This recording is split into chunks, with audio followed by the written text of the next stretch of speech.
What's going on, ladies and gentlemen, boys and girls, rock stars of the Raw and Unscripted Nation? I am Christopher Rausch. I am your host of this here beautiful show, and we are here to rock your souls and your minds, to get you to change your perspective and your opinion about your past, present, and your future so you can have a kick-ass, unstoppable life. And we're excited for you guys to be here. We are live every Tuesday night, 7 p.m. Pacific Standard Time on YouTube, on Facebook, on Instagram, on LinkedIn, wherever you guys can digest a YouTube-style TV format on the internet. That's where we're at. And of course, we come to you on the podcast all over the world. I just checked the numbers the other day. We are in 25 different countries. Thank you. We are now in Taiwan. We are also now, there was another place, Egypt. So we are all over the world. So thank you from the bottom of my heart. We've been doing this show now since 2019. So now 5 years. It's pretty incredible. We've had amazing guests, amazing topics on here. So if you're new to the show, please go back and check it out. If you go to rawandunscripted.com, you guys could find it. We're on Spotify, Apple, we're on everything, iHeart, any place you can get a podcast, you can find the Raw and Unscripted show. And we encourage you to go back there and check it out. And here's the deal. Here's what happens. When you sit down and you listen to these podcasts, write down 3 action items that you could take from each podcast. And then in that next 7 days, implement those 3 items. And here's what happens. 1% growth. Think about this. You're not going to change overnight. It took you as many years as you've been alive to get to the spot where you're at. But you think about this in 3 to 6 months. 3 to 6 months in that short window, you could really change who you are and what you're about. And you can really start accomplishing your goals and your objectives instead of hoping, wishing, and praying and playing what a lot of people do is they play the someday game, right? Maybe you've said it yourself. Oh, someday when the kids are out of the house. Oh, maybe someday when this is right. Someday when I have more time. Someday when I have more money. Someday. Unfortunately, I'm here to tell you that you're going to die one day, and that it could be tomorrow. That could be in 10 hours. That could be in 10 years. It could be in 10 decades. Well, not 10 decades, but you get what I'm saying. So the point is we encourage you right here and right now to live your life. Be present in the moments and take those imperfect actions and compound them daily. And guess what? You will start to shift your mindset. You'll start to shift your results. And what it does is it starts to progressively build your self-confidence. When you build your self-confidence, you start taking a little bit better care of yourself. You start to feel a little bit better. You start to accomplish more. And then you wake up excited every single day instead of looking for opportunities to escape your life, which I see a lot of people doing. They go to their phone, they go to their short-term gratifications, and then 5 years slips by, 10 years slips by. And then all of a sudden they're like, oh my God, 20 years ago, I was doing this. And then I ask them, how fast do you think the next 20 years are going to go? I'm like, yeah, it's going to go pretty quick. So what you can do is you can actively engage in your life and start taking that progressive action to realize your true potential and accomplish what it is that your greatness is here to accomplish, because each and every one of us has a gift. I truly believe this in my heart of hearts. Find your gift and share it with the world. And I promise you, abundance, joy, happiness, love, freedom will all come into your life. But if you continue to do what you've always done, you're going to continue to get what you've always got. And with that, we've got Andrea. Andrea's in the house. What's up? She says, hello, Chris. What's up, Andrea? Thank you very much. Or it's Andrea. I have coaching clients. I've had 2 coaching clients who are Andrea, and I've had one that's Andrea. So pardon my expression. And we met a long time ago, I believe. I think it's the Rockstar. Type in the comments if we met at Rockstar. Craig Duswalt's thingamajiggy. But anyways, we encourage you guys during this program to ask us questions if you're listening live, or actually if you're watching on the replay, type in a question, tag myself and my guest, and we'll be happy to get those answers to you, because this is a collaboration of us making your life a little bit better. And in the comments also, please share along with us as we're having this conversation, maybe some insights that you might have or some experiences you have. This is an ongoing conversation that I tell my guests that we're having either at a bar or a coffee shop, whatever you prefer. And we're all here to grow. So I'm here to learn and listen as well as help you guys learn some stuff as well. So I'm excited to have this guest on. I've been on a part of her summits. I've been a part of her life in certain aspects. She's been a part of mine, and she's a rock star. She's accomplished a lot. She's been through a lot. And tonight we're going to have an engaging conversation that we encourage you to take notes with and ask questions. So please welcome to the show, Tina Kadish. What's up, Tina Kadish? Fuck my life. Hello, Chris. Thank you so much for having me today. That's okay. That's okay. I have no idea. Even when you're not around, I call you Tiffany, and I have no idea why. I know it's Tina. I've always said Tina, but for some reason you strike me as a Tiffany. I have no idea why. How are you doing, darling? I'm doing good. I'm doing good. Yes. Thank you so much for having me. No, you're welcome. You're welcome. This is long overdue. And I believe that everything happens in its due time. So my first question to you, my dear, tonight, my dear, is what do you want to get across most to people? When people are watching and listening to this, what do you want them to walk away from this conversation knowing and believing in their heart of hearts? All right. So I always believe in authenticity and being transparent. And I want to connect to people from a level of relating to me, my story. We all have stories. We all have gifts and talents to share to the community. So I want to connect with your audience, and maybe something tonight that I will share can resonate with your audience. I'm absolutely certain it will. I'm absolutely certain it will. So based on that question, or based on that answer, tell us about a time in your life where you had a struggle and what it is that you gained from that struggle. Because so many times people are not looking forward to their struggles. They want to avoid their struggles. But I truly believe in my heart of hearts and my experiences that anything I've ever had major growth from has not been when my life was good. It's been when my life has been challenging. So I'm one of those crazy individuals that looks forward to the challenge in some respects, because I know on the other side of it, I'm going to learn and grow from something. Talk about a time in your life where you had some challenges and what it is that you gained from that. So the challenges that I've had is, growing up, I've always felt insecure, and I was bullied in elementary school. Having been bullied, I was very insecure. I was an introvert. You would never know it today. I'm definitely not an introvert. So I was one of those kids in the back of the room, shy as anything. And I never thought that I would be able to speak in front of people. I was the one that was always in the back room. And so the challenge I always had was I never felt I was good enough, that I was attractive, that I was smart. And so growing up, that's how I felt. But I always had an inside feeling that I wanted more. So I always wanted more, and I was always driven, and I was always ambitious, and I just didn't know what that was. And so I went to college late in life when my kids were younger, and the struggle during college was, oh my God, I went to college later in life when it was the hardest. I tend to do things when it's harder. Good for you. But it was very gratifying because I was surrounded by adults that also were in that same space. And the struggle was getting through college as an adult and working a full-time job with 2 kids and a husband and a house and all the responsibilities. And it took me 6 years to finish my college degree. Good for you. But I was driven. I wanted more, and I didn't want to be an admin assistant, was what I was doing for the rest of my life. But I got to tell you, it was the best thing I ever did, was to go to college later in life, because I got to appreciate it more. What did that experience really teach you? Like, if you dig deeper into it, what did that teach you? Resiliency? I mean, what did it, if you had to send a message? Commitment and, working hard. But I had a vision, I had a goal, and I saw it. And so I saw myself graduating and being on stage and having my kids see me. And that I had a vision that I wanted to get my degree, and I didn't know what I was going to do with it, but I wanted it. And it was that big goal that I had. And to this day, it's like it was yesterday that I remember being on stage and receiving my degree. It was just so beautiful. And my kids were there, so proud of me. Yeah, like, yay, mom, go, mom. I know. Yeah. What was your degree in? It was a Bachelor of Science in Business with a concentration in marketing. Nice. So you've applied it in your life. Yes, I've been applying marketing in my life, in my business today. So it was a great thing that I did. It was great. Yeah. Good. I love that. And the key component of what you just shared, and thank you for sharing that, is that you had a vision. But so many people listening to this and watching this, unfortunately, are just trying to get by. I hear it so many times. I hear it every single day.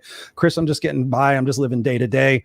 What can you advise people if they're lacking vision or lacking clarity or lacking that purpose? What are some things that they can do or consider to find that purpose and that passion for themselves? So it's really tapping into what is it that they want in their life? Like, why do they want something? Like, really knowing their why. Yeah. Because I always believe, like, why, if we're going to be miserable every day, I mean, how is that serving us? So you have to know your why. And, life is tough. Yes, it is. But every day being grateful for something, just waking up in the morning is a great thing. Yes. And like I said, we have challenges, and I've had many challenges in my life, but if we can be grateful, and my faith is what has kept me going, is really, to be honest with you, is every day, just one little thing that I'm grateful to God for what I have. And it may not be everything that I want to this day. There's things that I still want, but I think having faith and really believing that there is more out there. And don't quit, because it's over when you quit. Mm-hmm. It Okay. really is. It really is. It really is. You could be on earth and you've quit. And how's that serving you? It's not So, serving you. no, it's not. It's not. You got to change your belief system. That's actually why the wristbands that I sell say believe, because Yeah, you got to have that faith and that belief. And it's not necessarily a religious faith, but it's a faith that there's more out there. There's a bigger opportunity. There's so oftentimes I'm rereading a book that I've read now 3 times. It's called The Surrender Experiment. It's by Michael Singer. He wrote that book and he wrote The Untethered Soul, which are 2 amazing books that really helped me from being a control freak who had to have plan A, B, C, D, E, F, G based on my experience of being homeless. And it's taught me to relax and enjoy the ride, to be present in the moment and not worry about what's not happening or what is happening, that it's all happening for us and not to us.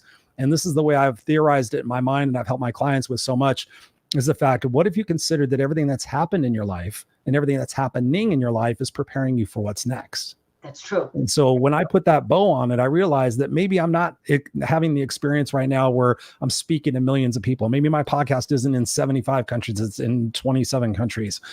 I have to understand that it's all preparing me for what's next. And that if I don't sit here and enjoy these moments right now, they're going to get away from me. And then what I'm going to have ultimately is regret. I'm going to look back and go, wow, I wish I was present for my kid's life. Wow, I wish I would have enjoyed those moments more. I was just watching the Bon Jovi documentary, the docuseries about their life. Mm-hmm. And the one thing John Bon Jovi says, who was somebody I respect and admire, he goes, they said, what would you go back and tell that young John? He goes, I would go back and tell him not to work so hard and to enjoy it. He says, I felt like when I look back on the film footage, he goes, I was present and I was there, but I was always worried about it. Can I keep this going? Can I keep this going? And he goes, obviously I was meant to keep it going, but I wish I would have been in those moments a little bit more when I was in front of 80,000 people. And if you may know, he has some vocal problems. He had vocal surgery. He's not able to sing as well anymore. So you could see in his eyes that regret. And I think that's a terrible thing to do for us. So I'm always preaching to people to be in those moments. But going back to what you said about being a kid and being bullied and not being somebody who had a lot of confidence, what were some things that you did for yourself, or maybe people in your life, that got you to be that more empowered, confident Tina, as opposed to what you would have been as a kid? Because I feel you. I was bullied by kids at school, bullied by kids on my block. My mom beat me. I had zero self-confidence. So when people say, I wish I was like outgoing like you, Chris, I'm like, you have no idea how quiet I was and didn't want to mess with people and didn't want to get punched and hit. So I just kept my mouth shut and was like, tried to be I've tried to be invisible. Mm-hmm. What was that for you? How was that progress for you to be able to own who Tina is? Well, I had a great family. My mom, my dad, who was always there to support me. Like I had a great family, and they just, kept encouraging me to keep going. Although I did live in a fear-based family because everything was a problem. Everything was based on fear. And so I really just started to read. I started surrounding myself with positive people. And as I got older, I just read more, and I'm a real, I'm a lifelong learner. And I started really reading, and I was a bookworm. Okay. And so I just started reading a lot of good books. And so it's funny you said The Untethered Soul, because I read that book. I'll have to catch the other book. That was a great book. Yes. And I love what you said about being in the present moment and what Bon Jovi, because I felt the same way. When my kids were little, I've always worked.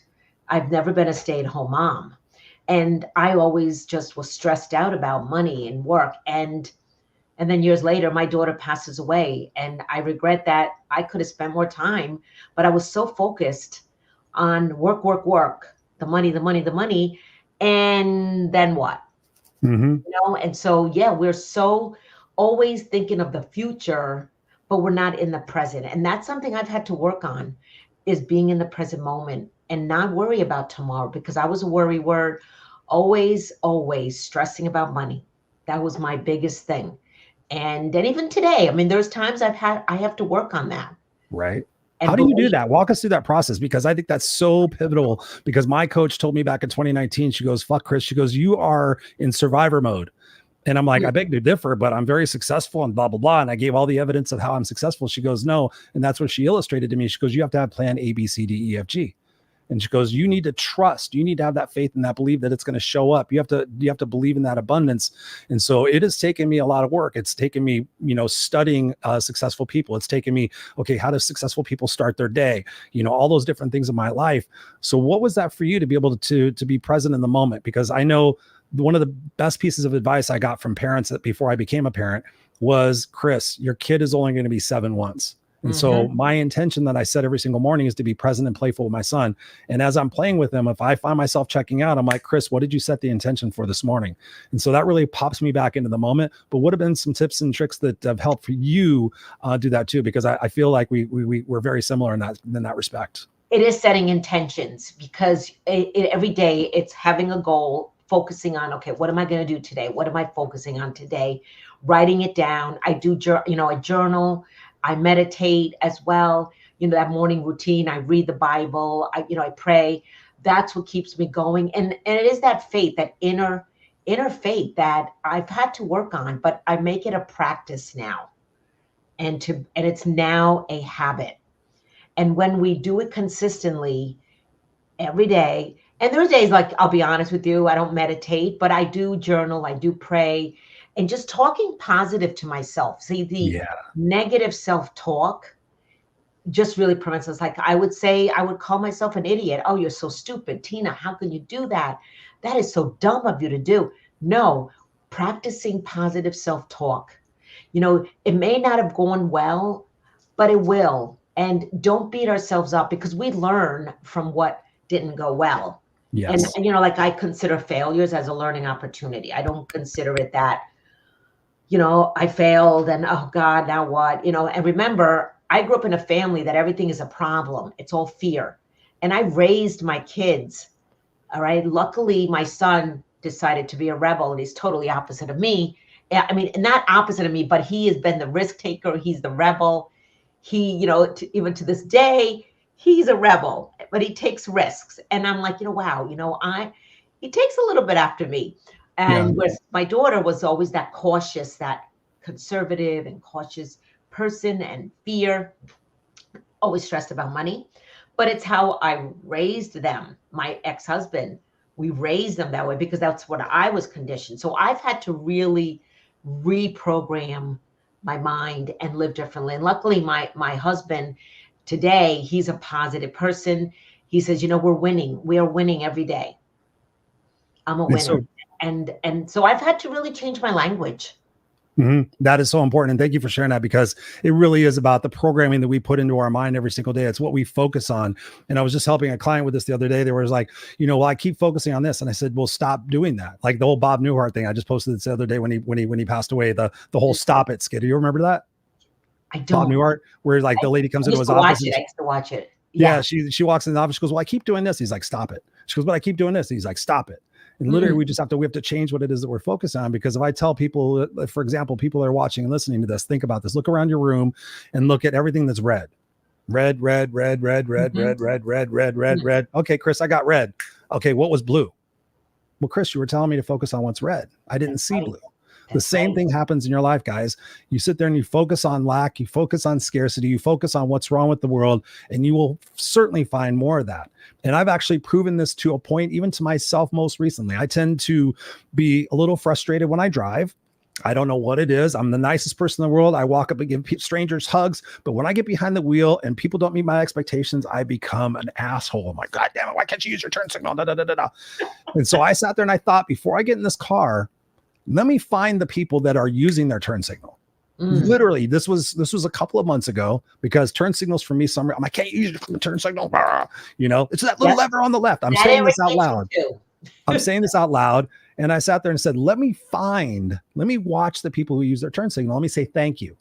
And so again, doing the work on myself, sure enough, I actually said this to myself within a couple of days. I'm like, wow, Chris, a lot of people really use their turn signal. It's a fair few that don't use their turn signal, but you seem to find all the ones that don't use it. How is that working out for you? That's right. And again, I'm coaching myself. I'm sitting there saying, okay, what it is that you focus on the most is what you're going to get. And to your point about the self-talk, there's two words I invite everybody to eliminate from their vocabulary. It's always and never. That's right. Because we say that, right, Tina? I always screw up. I can never get it right. I'll never find a boyfriend. I'll never have money. I always, put my foot in my mouth. That's programming our mind to say, okay, this is the route we're going to take. This is where we're going. But the thing that I teach people is the fact when we can shift our perspective just a little bit, if you can just shift your little perspective every single day, just to focus on, what am I grateful? I'm fucking grateful that my ceiling fan works. I'm grateful for my air conditioning that works right now. It's 100 degrees outside. I'm grateful I get to have this amazing conversation over technology right now. Again, when we focus on more of those things, that's what we invite into our soul. And so I invite people to put a rubber band. I've only had one person tell me not to, they couldn't, but put a rubber band around your wrist. And when you catch yourself saying something negative, stop, snap it, and say, how can I adjust this to the positive? Without being rose-colored glasses and all fake, how can I say this a little bit differently? How can I say, wow, I'm grateful for this opportunity that I get to learn something? Like you said, I tell people problems aren't problems, they're opportunities. Because when you spin it just a little bit, it's an opportunity like, wow, I get to discover a way to figure this out. And it may not be great and it may not be easy, but on the other side, it's going to be worth it, right? So when you think about your life, Tina, and we think about the advice that we're giving here, what has probably been the best piece of advice that you've been given and how did that apply in your life? The best advice is to never quit and keep on going, because it's Who told you that? Well, my husband says that to me, and my coach has said that to me. I have some great friends. One of the things that I've done is people that don't serve me, I just don't have them in my life. I just don't. Yes. Everybody take that with you tonight. Take that with you tonight. That's the bonus round right there. Let those people go. Yeah, you got to let those people go. Now, the ones that are in your family, and you limit the interaction, but it's really only my father, okay? And he's 90 years old. So I accept him. He's old. And I'm like, he is who he is. He's never going to change. Right. But the negativity is still there. And it's like, oh my God, this is what I grew up with, is that negativity. And so, but I think that just keep on going and never quit. Because there's a saying that I always say, quitters never win and winners never quit. And, so true. Because we go through our challenge, and what you focus on, you're right, what you focus on expands, it grows. And so that's really good exercise about driving. I'm going to pay attention to that because I get irritated also.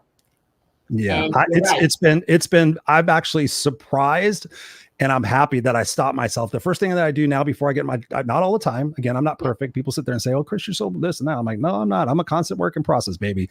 I talk out loud to myself. I coach myself out loud. Yes. Before I get in the truck, if I sit there and say, you know what, Chris, don't have the expectation that people are going to use their turn signals and be considerate. There's a lot of people out there that are stressed out. There's a lot of people that are overwhelmed. There's a lot of people that watch the news and follow politics. There might be somebody that's rushing home because something happened to their daughter. Have grace for these people, and you'll find yourself being a little bit mellower. And when I do that, I find myself, you know what? Instead of me racing ahead because I know this person's dodging through traffic and being a dick, and I'll speed up to block them. I'm just going to let them in. Oh, that felt good. Oh my God, that feels great I can let those things go. So yeah, it actually does work, and it's great for that. I want to catch a couple of these comments. We got some beautiful people in the house. Andrea says, and I apologize if it's Andrea or Andrea. They say we don't go through the challenges, we grow through them. 100%. Yes. No, thank you for sharing that. That's what my friend Tony the Tiger says. Well, Tony, my friend Tony. Andrea also says, I totally relate. I was constantly bullied in school and criticized from my mom, and we're going to remove always, had low self-esteem and self-confidence. Yep. Yes, you did until you didn't, which is good. Exactly. My friend Jacqueline Rose is in the house. She says, ditch the negativity, work on being positive, look for the good things in life, learn from your mistakes. 100%. Thank you for sharing that. That's so true. It's not going to be perfect, but it's on the other side of it. It's going to be so much better and so much growth. Again, Andrea says here, what we focus on grows. What we are choosing to focus on, 1,000%. Right. It really is. We got Crystal Rye in the house. What's up, Crystal? She says, hi, Christopher and Tina. And then Jacqueline goes on to say, I was one of the most negative persons you would ever meet at one time. I have to watch. It never creeps back in. It's true. It's true. And to that point, Jacqueline, my initial reaction, people say, oh, you've got it all figured out, Chris. And literally my initial reaction in a lot of situations is what I call street Chris. Like you dumb motherfucker. Like literally my initial reaction is like, but I stop and I pause and I think, okay, how is that going to serve me? And those are things that I put in my life where I used to have to stop and like really consciously think about it. Now I don't have to think about it. sometimes I have to think, okay, is that going to serve me? Is that the best version of myself right now? So there is that automatic response that we're always going to have, because it's never going to be perfect. But once you start catching yourself, it becomes more automatic, and then you don't even have to think about it anymore. So thank you for sharing that, Jacqueline. Andrea says here again, she goes, I have to try that driving too, because I'm a different person when I get behind the wheel. I don't know what it is. I'm the most loving person, but I get behind the wheel and I just want to throttle people. I know. So it's just like when you're like, okay, I'm going to focus on the people who are using the turn signal, and let that stuff go. So yes, you're the author of 2 books. Yes. One of them is 7 Steps to Thrive in Life of Business, and the other one is From Pain to Peace: A Mother's Heartbreaking Journey Through Losing a Child. And you've already mentioned that you've lost your daughter, which, when I asked you to share something, one of your low points and what you learned from it, I was surprised you didn't share that, because I've known people who have lost their kids, and my heart breaks. That is something no parent should ever experience. But what were you able to gain from that? Because so many people will stay stuck in that spot. They'll feel guilty. They'll feel shame. They'll feel whatever. They'll feel blame. Well, talk to us about that process as much as you can, because I think that's so important for people to think, if they're sitting here listening to this feeling of victim, or feeling something otherwise than the positivity of there's tomorrow. What was that process like for you to be able to regain your composure and continue on? Well, yes. I mean, that was the lowest point. I wanted to share that, but then I said, okay, I'll probably talk about this towards, in the interview, but in the conversation here. Yes. I mean, that threw me for a loophole, because my daughter was sick with ovarian cancer. And here's the thing, during that situation, my mindset never went to the negativity that she was going to go. I was always in the solution mindset. And that was me. I just kept going. I was the fighter. My daughter would get annoyed with me, because she'd say, Mom, enough with the positivity. I've got cancer. And I'm like, this is just temporary. We're going to get through this, and we're just going to get through it. So when it happened that she passed, I said, wow, what do I do now, God? Because I really believed she was going to be okay. So maybe it was denial, because everybody, friends, family, they said, I knew she was going to go. And I'm like, I never thought she was going to go. Really didn't. So I had to find a way to do something with that situation. And the first thing that came out of my mouth, I'm in the hospital. She had just passed away. And I said, I think I'm going to write a book, because I need to share this experience to other people. Yeah. And there's got to be other moms, other dads that have lost a child. And I want to be the one to write a book. And it must have taken me a couple of months to write the book. That quick? Wow. Oh, it was quick, because I shared my story, and I created an outline, and I had great people to support me. And I just wanted to get it out there. So for me, writing the book was my healing, because I got all my thoughts on paper. And to me, that was healing.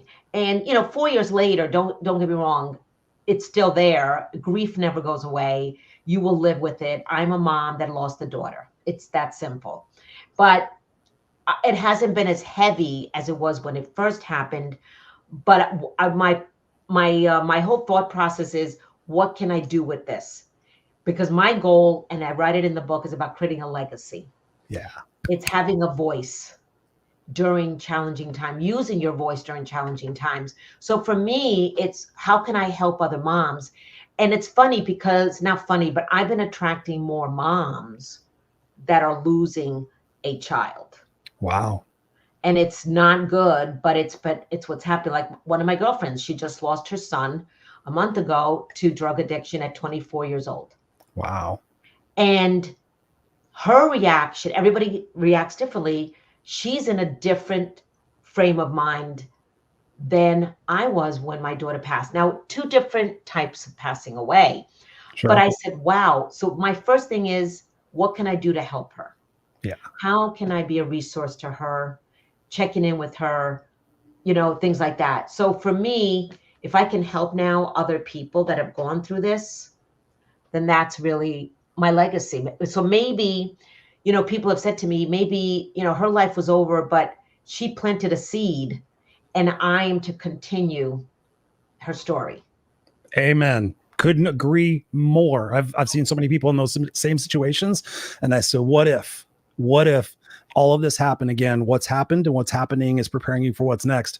That was the mission, is for her to be here for a specific amount of time, to inspire you to be that vehicle, be that light, be that hope, be that faith, that belief for other people to get through such a horrifying experience. Oh, yes. Yes, I don't wish that on anybody, but my daughter was a journalist. She was a writer, and she'd be so proud of me today that I have 2 books, like, because both of my books came out after she passed away.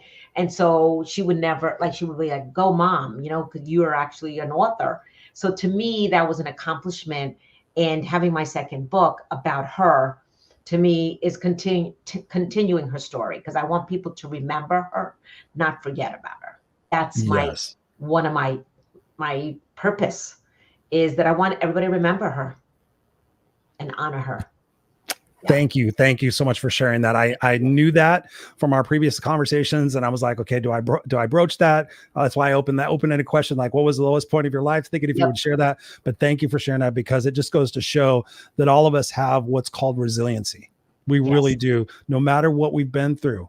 The hardest of hardest things. I've been interviewing people now in my career for over 10 years, and I have heard some horrific stories. Oh, I'm sure. But yet the common denominator, what all of us can share, is there is another aspect, another way of looking at something, and that we can change that viewpoint just a little bit. How can I live in the honor of this person who's passed, whether it's my husband, my wife, my mother, my friend?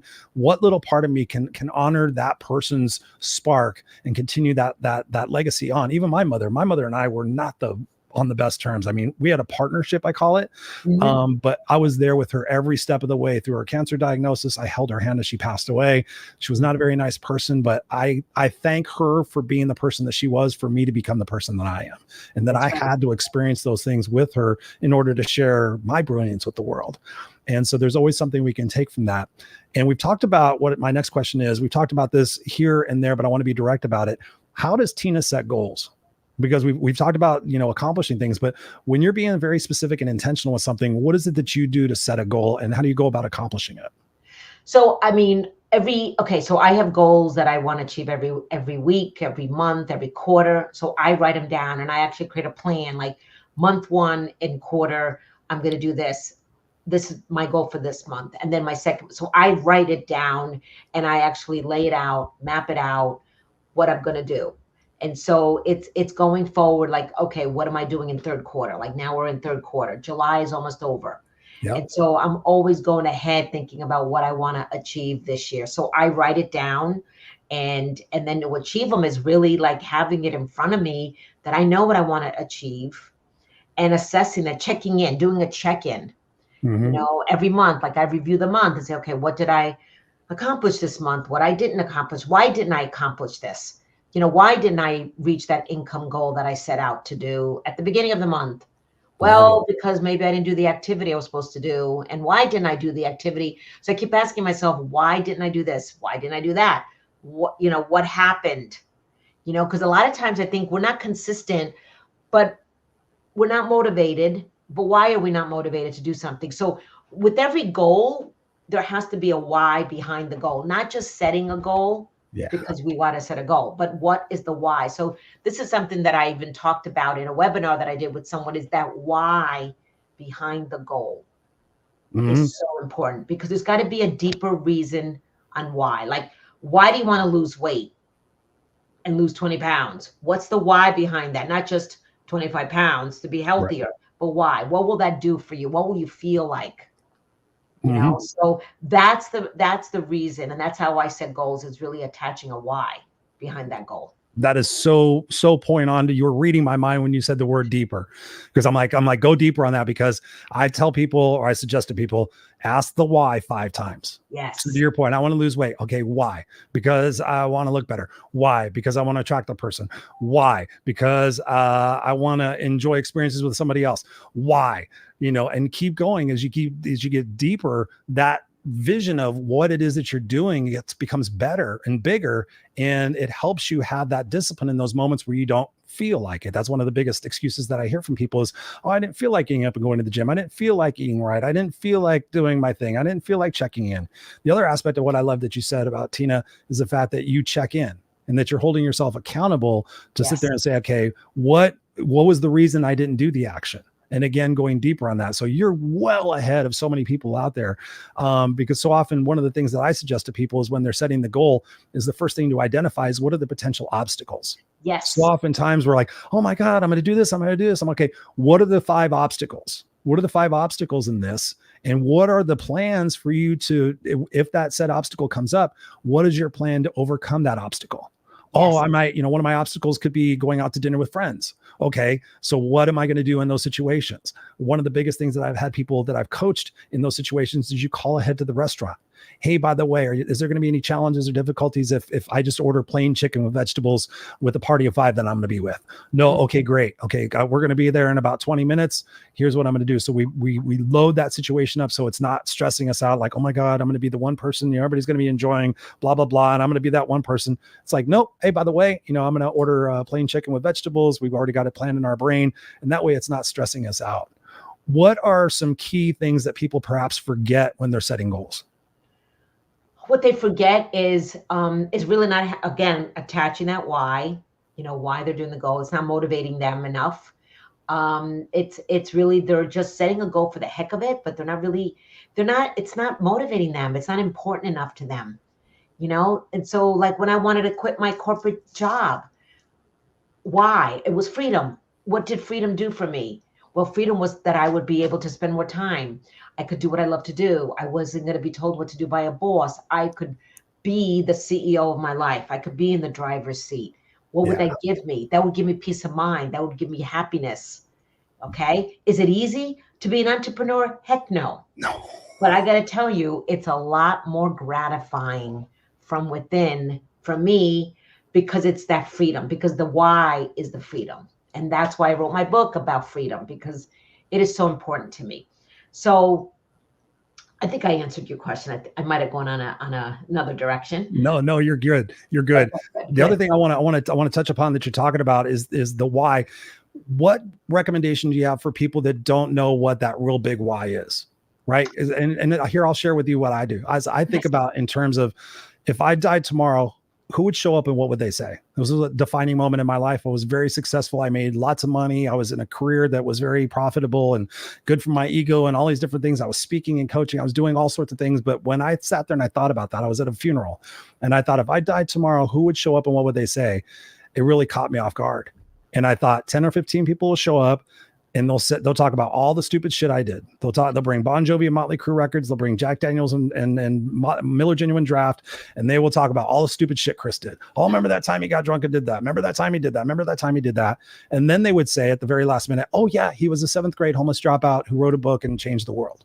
Mm. And I thought, do I really want the postscript of my life to be that big thing that I'm really here to do? And so what it caused me to do is it caused me to go home and write my eulogy. And as I wrote my eulogy, I realized my true purpose here in life is to fight for what's right and what's fair, to risk for which that mattered, and to leave the world a better place for who I am and what I do. Mm. And from that point forward, I had a laser beam on, am I going to allow this in my life? Does that really lend to the fact that I'm fighting for what's right and what's fair? Is this what I'm doing right now? Is that going to leave the world a better place for who I am and what I do? No. Okay, I can let that go. Now I'm laser focused on becoming a speaker and a coach and a podcaster and going out there and making a difference every single day in people's lives. So that today's my last day, you're going to show up and all sorts of people are going to show up and talk about, fuck, Chris changed my life. Oh, by the way, he did some stupid shit when he was a teenager, whatever it might be. So what is that for you when you're dealing with people who are like, Chris or Tina, I don't know what my big purpose in life is. What are some recommendations you have for them to find that clarity?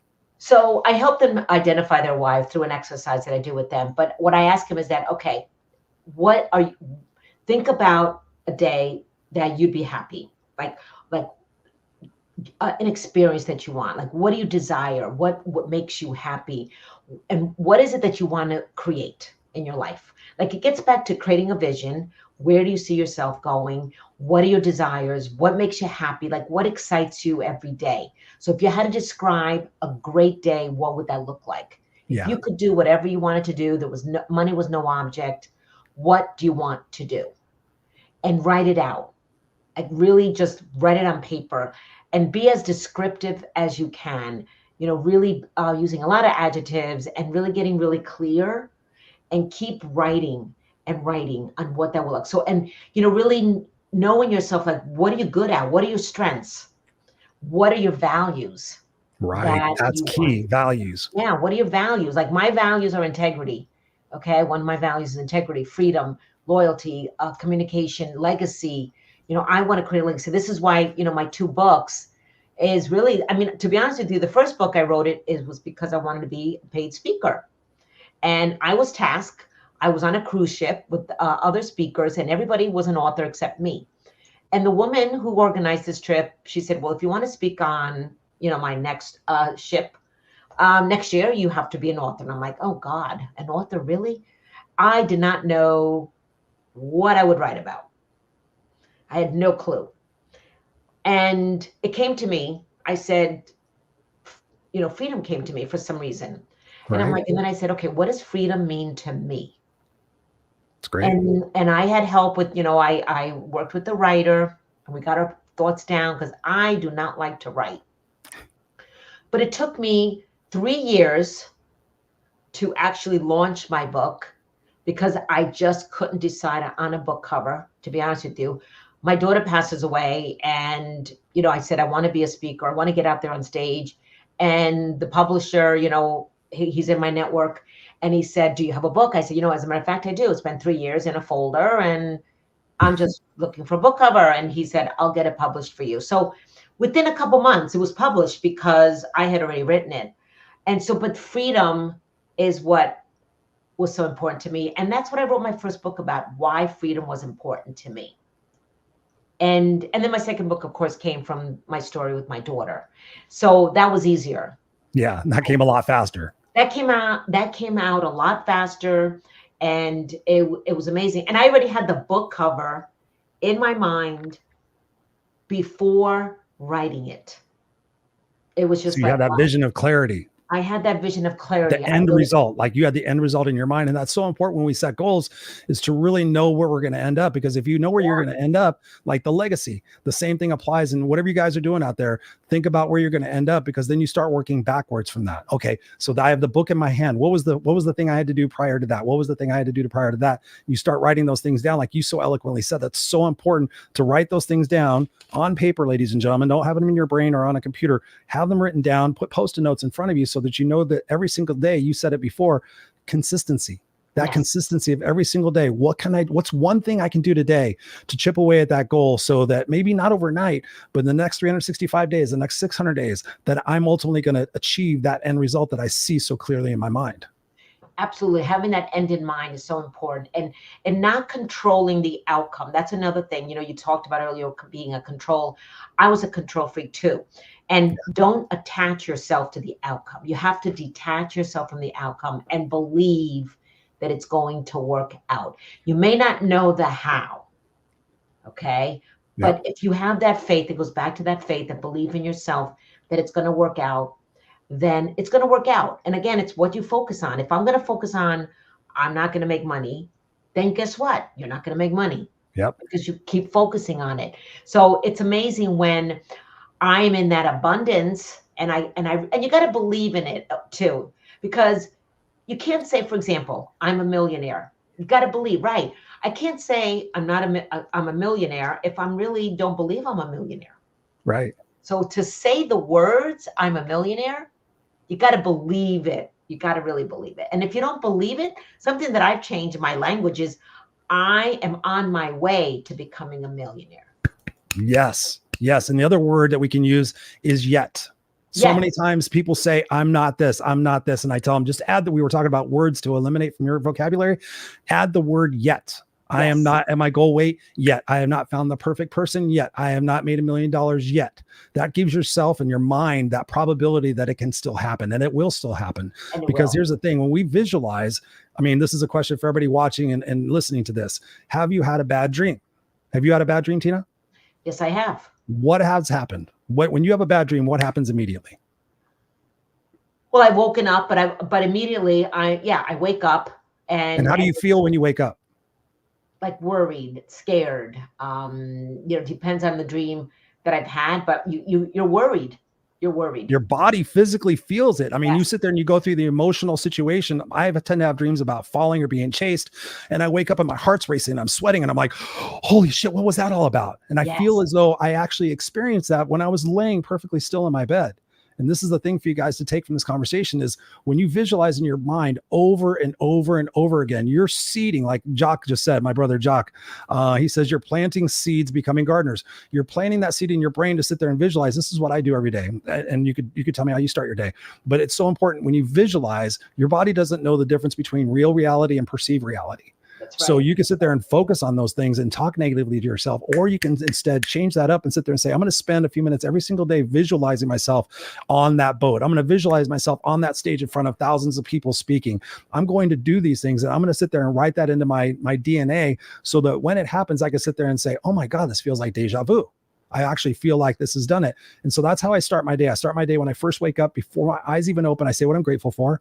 And oftentimes it's a lot of the same things, but I find about 5 things to say what I'm newly grateful for. Like this morning was about, I'm grateful for the person that built my bed. I'm grateful for the fact that I could afford having this amazing mattress that I get this rate to sleep on. And so I find things to start focusing from the time I wake up, because sometimes I wake up and I have anxiety and fear and I feel the world's energy. And then the next thing I do is I set my intention. My intention is to use my words and my actions to make this world a better place. My intention is to be present and playful with my son. My intention is to not get caught up in the things of yesterday and the problems of tomorrow. And so I set that intention so that as I'm going through my day, I stop myself and like, did you set the intention to be a sourpuss today? Did you set the intention to be all cranky behind the wheel about all these people that you have no control over their lives? No. Okay. What can you do in this moment? I can be grateful, or I can do a video that can change somebody's thought processes. Right. That is so important.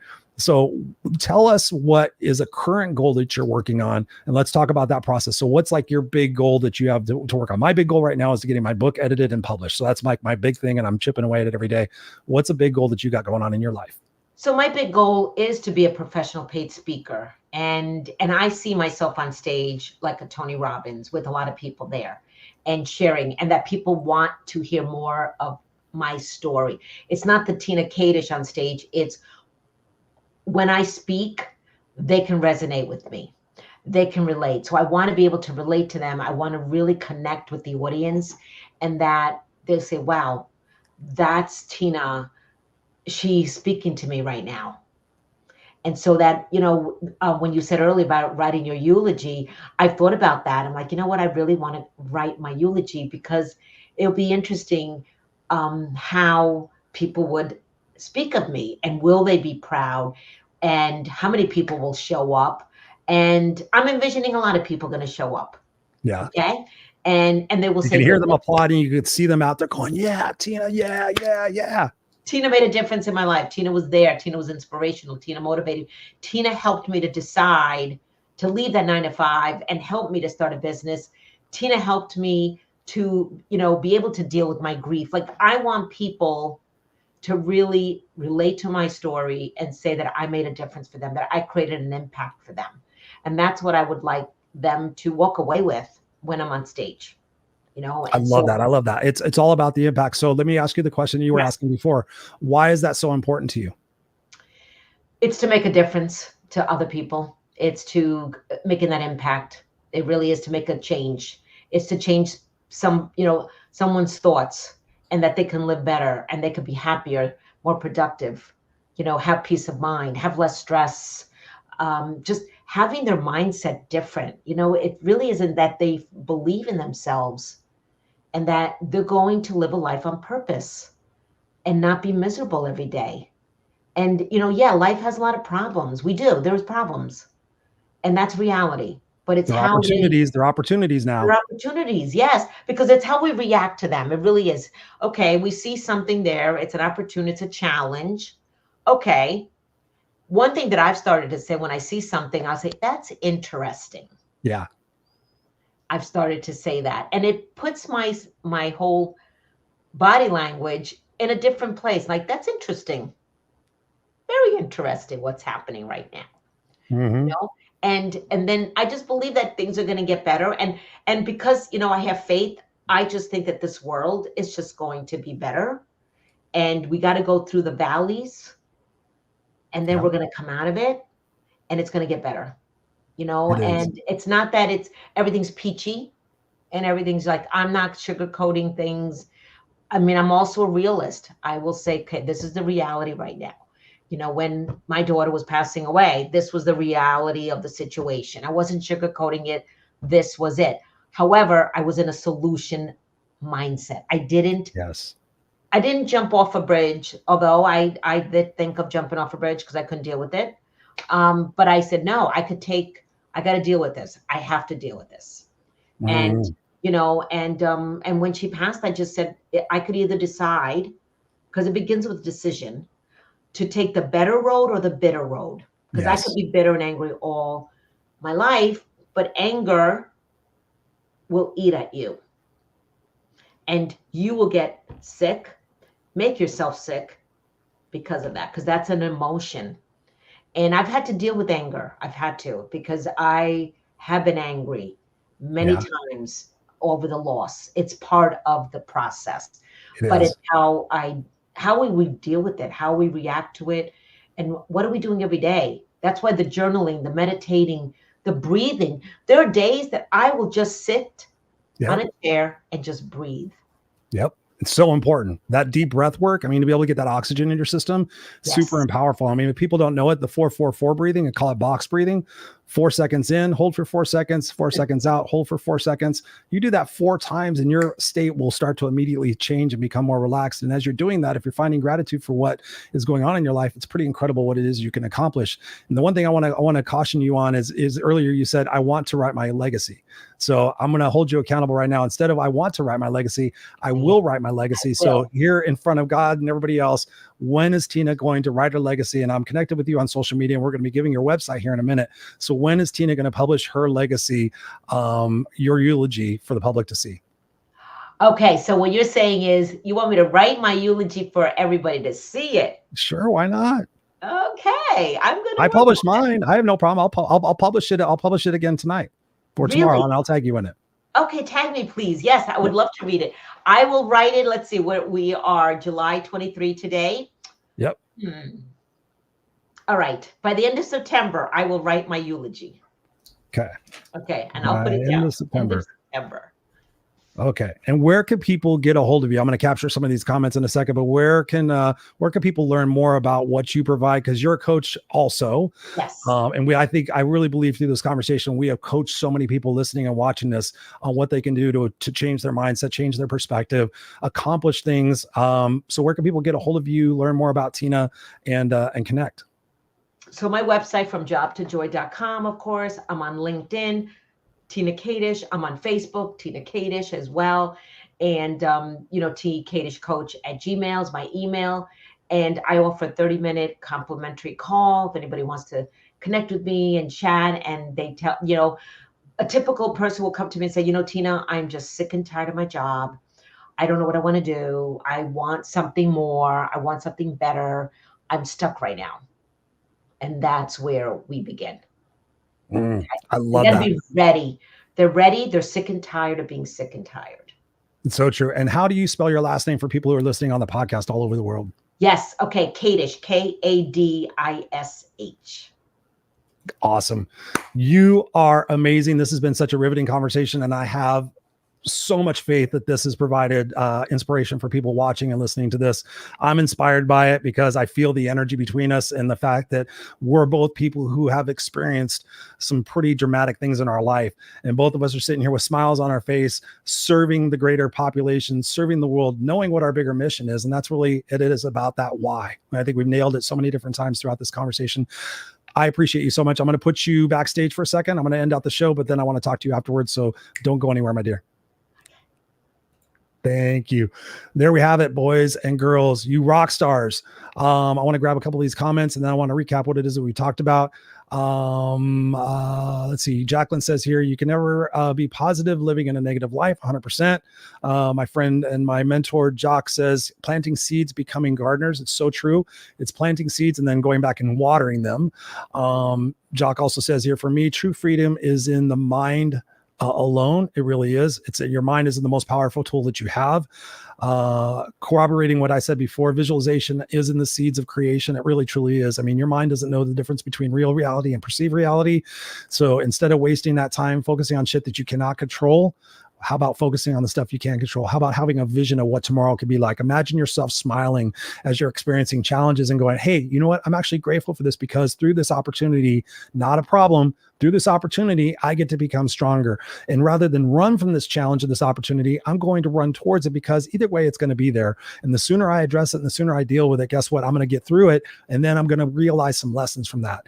And perhaps there's people in your life that are watching you that think that you're the end all be all, that, you know, maybe you have kids, maybe you have people like myself who follow me.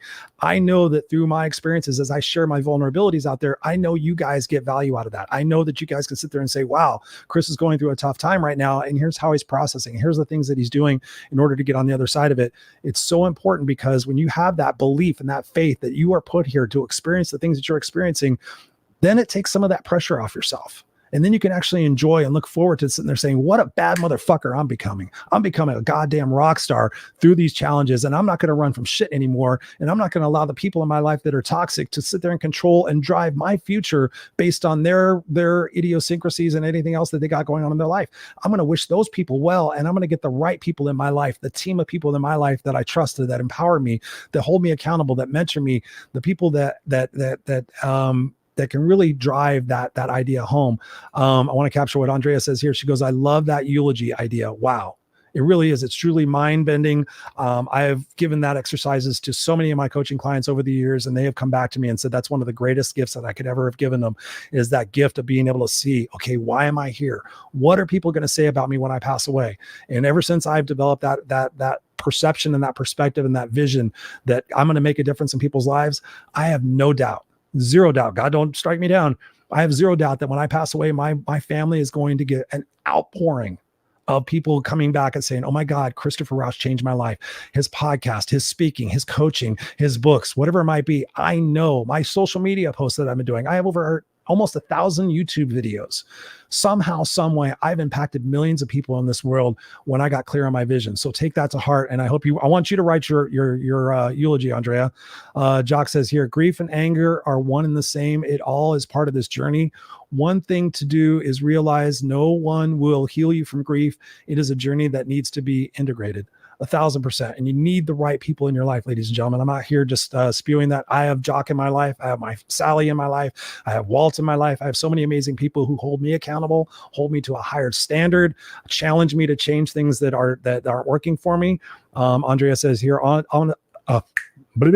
awesome conversation. Great job, Tina. And then we got Barbara Beckley in the house. What's up, Barbara? She says, yes. Thank you for being so verbose, Miss Barbara.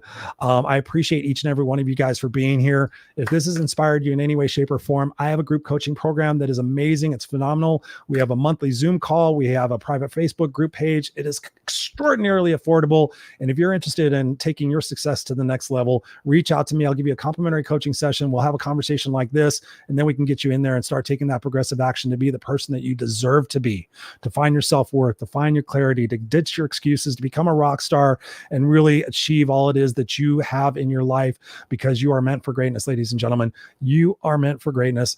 And I would not be the person I am today without amazing people in my life. So thanking each and every one of you guys for tuning in all over the world in 27 different countries. We'll be back here next Tuesday night, 7 p.m. Pacific Standard Time. Tune in, watch us live, and exchange with us like we've been doing with these beautiful people in my life. Andrea, Jacqueline, Crystal, Jock, Barbara, Crystal. Yeah, I think I said Crystal, but on all the beautiful people that watch this on replay in the morning. Thank you. Mary Kay, I know you, and everybody else that does that. We'll be back here next week. Let me know how I can serve you, and we'll continue to make this world a better place for who we are and what we do. I'm Christopher Rausch, No Excuses Coach. We'll see you here next time on the Raw Unscripted show. Peace.